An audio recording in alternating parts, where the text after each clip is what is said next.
বতৰৰ ফল বতৰত খাব লাগে নহয় জানো, সেয়ে আনিলোঁ কেইটামান পকা পকা জামুক আৰু খাই চালোঁ।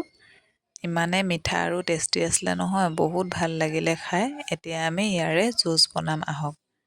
জুচ বনাবলৈ জামুককেইটা কাটি ল'ব লাগিব, সেয়ে চুৰিয়ে কাটি চাইছিলোঁ কেইটামান, খালি আমনি লাগিলে সেইকাৰণে হাতেৰে গুচালোঁ আৰু গোটেইখিনি গুচাই শেষ হোৱাৰ পিছত এতিয়া আমি ইয়াক মিক্সিত দি ধুনীয়াকৈ পিচি ল'ম জুচ বনাবলৈ।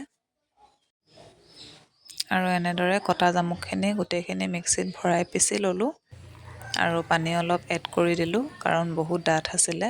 আৰু এতিয়া আমি গিলাচত এনেদৰে উলিয়াই ল'ম জামুক পিচাখিনি, তাৰ লগত নিমখ আৰু চেনি অলপ মিক্স কৰি দিম আৰু লগতে নেমুৰ ৰস অলপো দি দিম, তেতিয়া বেছি ভাল লাগিব। আৰু স্প্ৰাইট অলপ আপোনালোকে মিক্স কৰি দিব পাৰে, তেতিয়া টেষ্টটো আৰু বাঢ়ে। আৰু এয়া আমাৰ জামুকৰ জুচ ৰেডি। দেখিবলৈ কিমান ধুনীয়া লাগিছে ন, কালাৰটো বহুত ধুনীয়া আহিছে। আৰু আমাৰ আয়াঙক দিলোঁ খাবলৈ, সি খাই বহুত ভাল পালে। আপোনালোকেও ট্ৰাই কৰি চাবচোন।